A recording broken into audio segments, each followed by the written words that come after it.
Alright guys, welcome back to Kerbal Space Program. This is Blazing Angel, and I have another Bobcat mod update for you today. So we're going to walk into the vehicles on the buildings. Things at Bobcat have been a little quiet recently, but that's because we've been working on something really big for you guys, and that is this. And for those of you guys who don't recognize this, this is the descent capsule of the Soyuz Russian space capsule thingy bobby. And we have recently started to playtest, balance, and bug shoot this thing. So I'm just going to build one for you. So this right there, that's your parachute, and they have two redundancy, but that one doesn't work because you don't need it to work. So you've got that parachute that goes there, and then next you've got your command and control tab. You can find the orbital module, which is like additional living space for all your Kerbal knots, and they can hang out up in there. And then you can come over to utility and grab the docking port, like so. And so the next thing you're going to need is the service module, which is under the propulsion tab, and there you can grab the Soyuz AO and slide it right there. And after sliding that, oh, I forgot something. I forgot the decoupler. So let me grab that and that.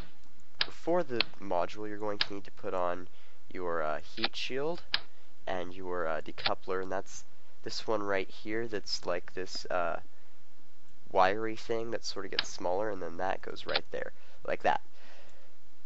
Excuse me for 1 second. As you can maybe tell, I'm feeling a little bit under the weather. So there's that right there, and that is your orbital vessel, actually, minus the these things here, which I'm going to try and balance straight on. So we're going to look at it like that, put it right on the center, and put 4 of them.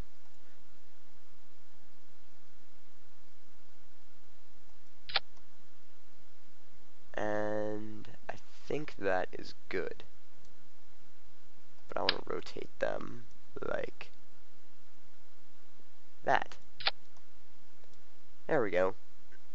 Alright, so there's the RCS modules. And now we can move on to the rest of the rocket. And so the next thing we are going to need is we are going to need the fairing attachment section, which looks like this. It goes right there.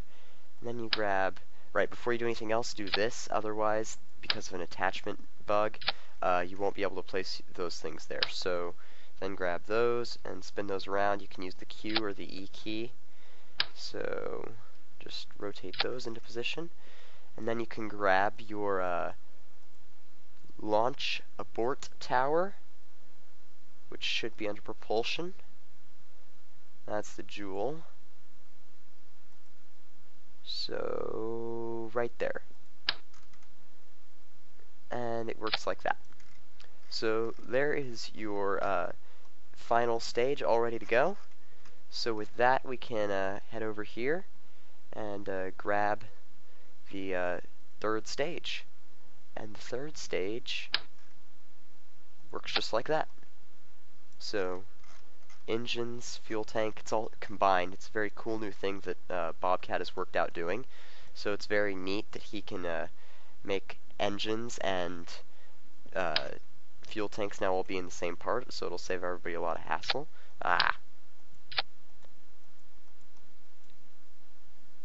My clicking skills fail. There we go. Alright, let's try this again. Uh-oh, it doesn't seem to like that. Let's try it again. There we go. Okay, so, excuse me again. I'm so sorry you have to listen to that, guys. So next, we're going to move on to the bottom stage, and the bottom stage looks like this. So just grab that and put it there. And it all connects over like that. And so now the next thing you're going to need is you're going to need these decouplers here. And I usually put them there, and you're going to want 4 of them. So after you grab those, then you're going to head over to propulsion and grab these. And stack your engines on. And the way you can tell if you put them in the right place is those match up there. So that levels everything out here on this bottom stage. But to avoid the sticky pad bug, we are going to have to, of course, attach some of our favorite items added in the recent updates, which is the launch clamps. And they go on just like that. And there you go. That is how you build the brand new Bobcat Industries Soyuz module. So here I am back on the launch pad with Soyuz, and we have with us the famous first 3, Bill, Jebediah, and Bob. And so, without further ado, we are going to take this into orbit. So let me revise my staging a little bit. There we go. And I don't think I want those to stage where they're staging either. All the shrouding and stuff acts as decouplers, so it can be a little difficult to figure out where it goes sometimes. So, with that, I'm going to throttle up, have my ASAS on, and fire the engines. And it's a little slow off to start, but just like the real thing, it picks up speed pretty quickly. And I'm going to throttle it down here because I've found that if you manage the rocket right, you can basically make the thing an SSTIO without much work. If you start your gravity turn in the right places and avoid wasting too much fuel on drag, you can get into a fairly nice orbit with just this first 2 stages. So it might need a little rebalancing. We've talked a lot internally about adding some weight to these upper stages, but nothing solid yet. So we are just going to burn, and these have a fairly nice internal fuel capacity. And if I wanted to get even more performance out of it, I could run fuel lines and stuff like that, but I don't see the need to. So we just wait now. And I'm going to start my gravity turn about 9 kilometers up, because I've found that that actually works really optimally for this flight profile. So now we wait. And wait. And wait. And you can throttle down a little as you burn some fuel because these ISPs get higher as your altitude increases. So if you use these in the upper altitude, you get more thrust from your fuel. So that's just one reason that it's really a bad idea to burn all the fuel you can in the lower orbits. One of the reasons MechJeb is really inefficient.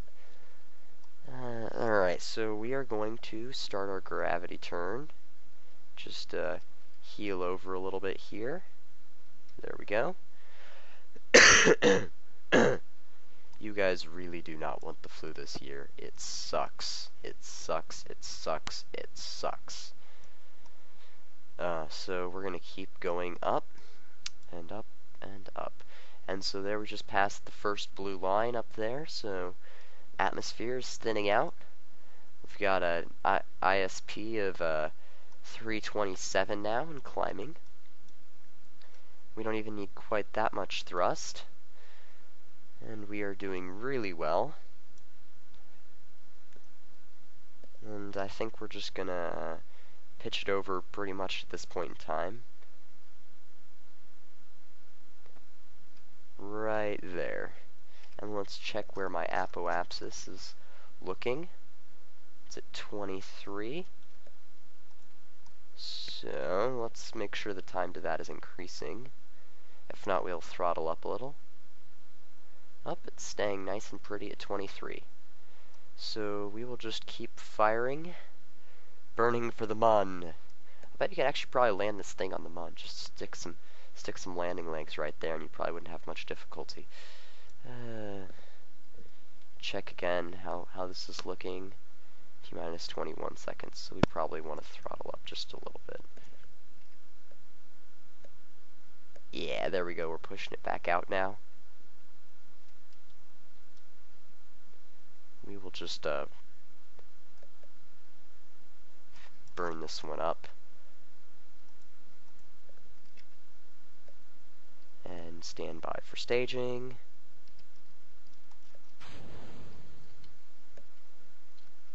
There we go. 58.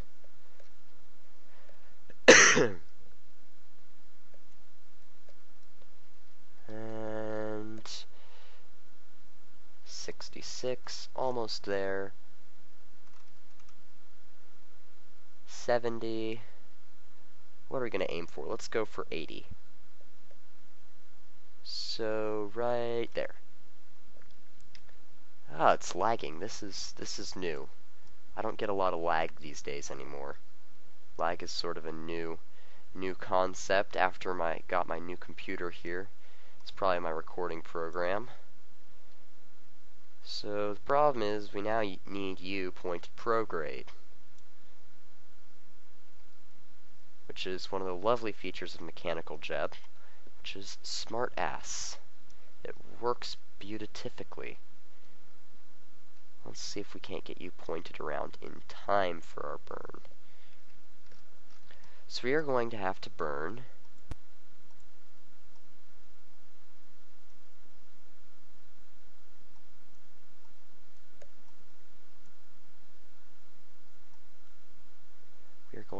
a little. There's a cool trick that Damien taught me, or Captain Skunky, or one of the two on their live stream. If you click alright, so if you want to add prograde, you can drag it like this, or you can click this one and drag like this, and it'll be like fine-tuning. It'll change it by less. So there we go. If I can actually manage to execute that, we will be in good shape. So I will talk to you guys then. Alright guys, I am back, and we are just about at our apoapsis, and I am still wobbling horribly, so we are going to have to actually use our thruster here to get us oriented in some sort of usable direction. I just wasted quite a bit of thrust there, but we have more than plenty. And so we will just burn with this, and watch our fuel situation and our delta V situation, because we are almost there. There we go. Let's see how that worked. Periapsis is at 80. Oh wait, periaps is at 78. Apoaps is at 97. I botched my aim just a little bit. Not a big deal. So we still have fuel left in this stage. I mean, that's 10 seconds of burn left. That's quite a bit of fuel. And I've managed better ascents before, so it's really quite a capable vessel. Very powerful. So we can decouple that and say sayonara to our first stage. And maybe we can make a trip to the Mun. Why not?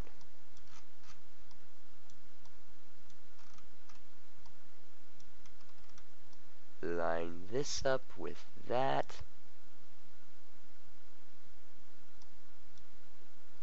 Click there. Add a maneuver. What is wrong with you?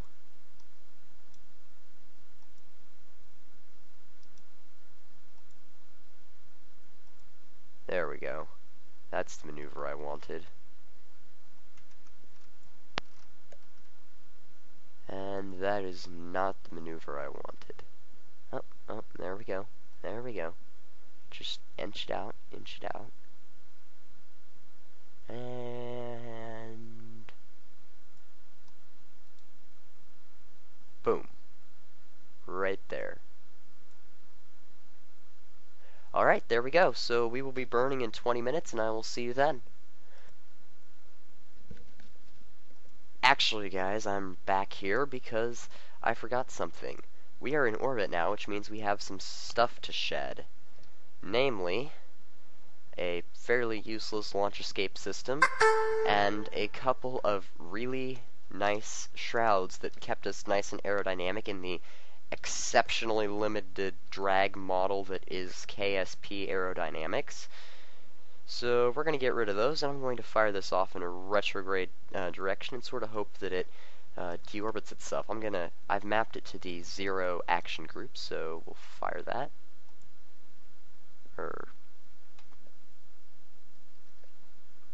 No, we won't fire that. Ah, sorry, I forgot this isn't the rocket that I usually launch. I rebuilt it for you guys. So what I can do is I'm going to have to do this manually.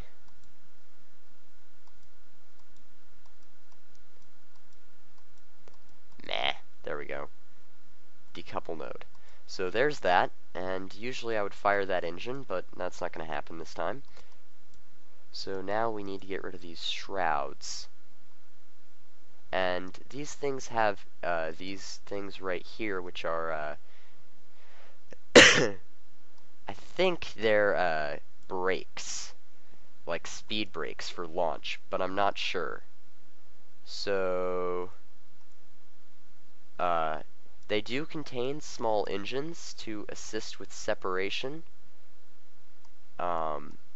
And what the problem was there is that it was supposed to take that one with it.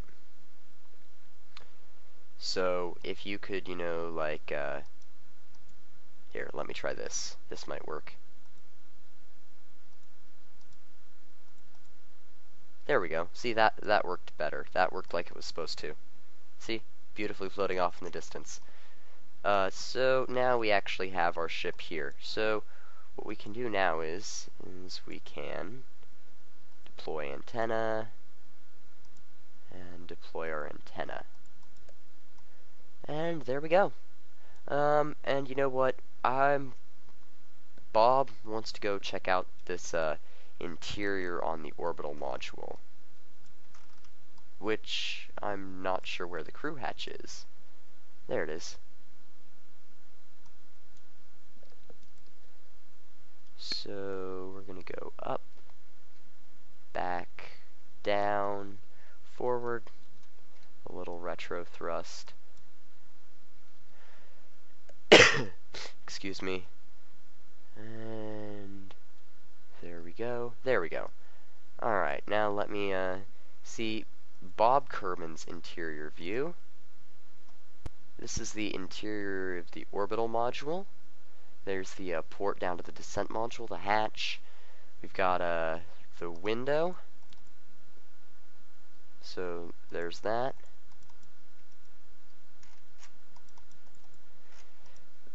Excuse me again, I'm sorry. And there's the docking port if we were to head to the ISS or someplace. So that's cool. Now I really am going to see you when I burn. Once again, I am back, and coming up on our burn. Not much farther to go.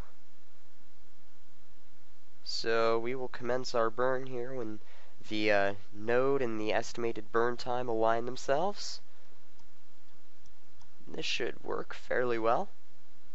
Oh, wait, I just missed it. Doesn't matter. They mistimed the burn anyway. So, we can head this way and accelerate past whatever piece of debris that is. It's one of the fairings. And we have already burned quite a bit of our necessary delta V.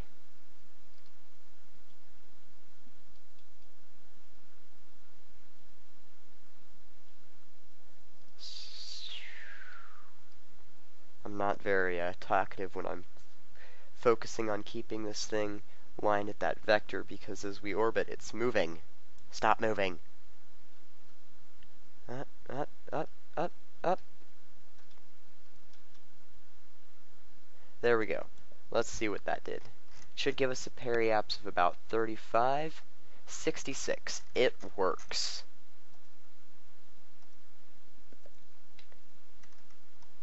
It works. You know what? And you know what? We have most of our fuel left. And if I bothered to put some landing legs on this, I would make it a landing mission. In fact, I bet you could stick a lander can on top of that and just use that as your landing stage. So instead it's going to be a flyby.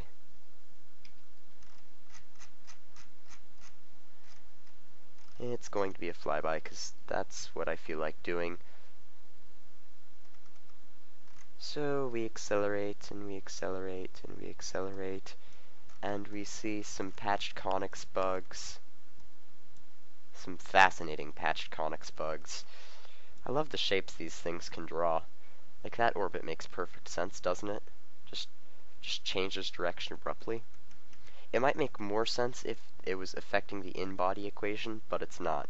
So it doesn't make any sense to me why you would suddenly switch directions like that. So here's our beautiful ship in space, and there's Kerbin right there. And you know the song I always want to listen to while I'm playing this game, for any of you Civilization freaks out there, Baba Yetu. That is just the most insane song by Christopher Tin. If you have not heard it, look it up. It is insane. It's just such a beautiful song, and you don't even have to know what they're saying to enjoy the song, because it is so incredibly good. And then the things people have put to it, like somebody did their Christmas lights to it, somebody did fireworks, there was the Dubai fountain that they synchronized to the song. It's beautiful. But in the introduction to Civilization 4, it has the Earth and the Sun and your start menu, and it is just the most beautiful thing. I had never heard of Civilization before. I went to Hastings and bought the game because it was on sale, and I had no idea what I just purchased, and I was pretty sure right after I heard that music it was going to be an impressive game. Alright, so here's the Mun, and we are going to swing by. Aloha. Procedurally generated terrain. How about that? That spot appears literally a million times on the surface of the Mun. But, oh, there. So, no, it's not rendering away. If you look at it this way, it looks less repetitive. But this way, like, arranges into a line, and you're like, wow, that is so phony. But it's still really impressive, I mean, considering it's like an alpha sandbox complete game. Alright, so we are now headed out of the moon's sphere of influence. And so there's one more thing I want to do with you guys today. And that's going to involve me getting to the periapse. And I'm going to come out here, and I am going to point you retrograde.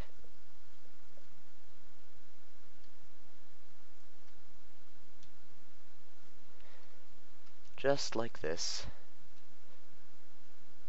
This thing got a lot more maneuverable after we dropped that first stage. Well, I suppose it was the second stage, but same thing. Alright, so then we are going to burn this periapse down just a tiny bit. I don't want it too low. 2, 1, another Munner encounter.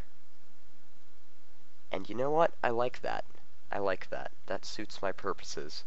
It's sort of a spoiler alert. You were supposed to wait till we got down here, but what we are going to do is we are going to take advantage of the Oberth effect, and we might do it in Munner orbit too.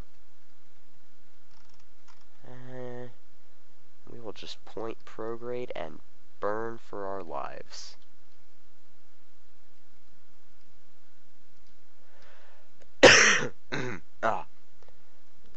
Defer to my original statement about having the flu. It sucks.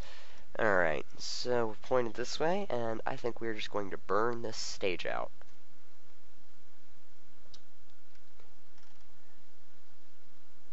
We are now escaping in less than 1 hour.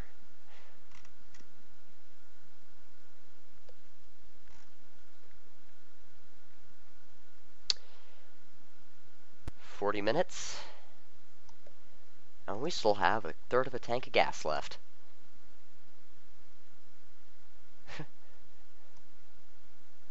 Here we go, speed's increasing.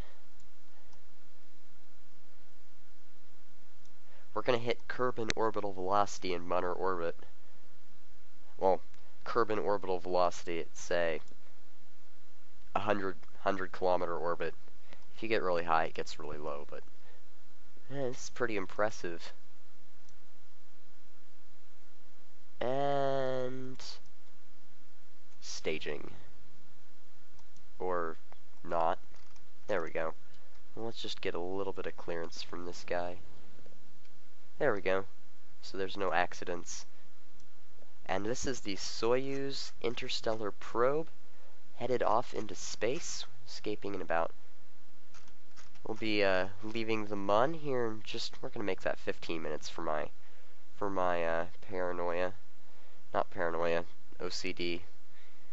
My affliction on keeping numbers smooth. I suppose it doesn't matter, it's going to change anyway. We're going to save that fuel for a return voyage in a future episode. So with that, Godspeed, brave Kerbals.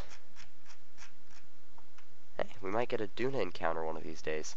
Thank you guys for watching. If you enjoyed this video and you'd like to see future Bobcat Industries updates, go ahead and leave a like and a subscribe. And if you would prefer to be more aware of when I do another development live stream, you can follow me on Twitch. So with that, I bid everyone a good day, and happy launchings, safe flying, whatever it is I'm going to say.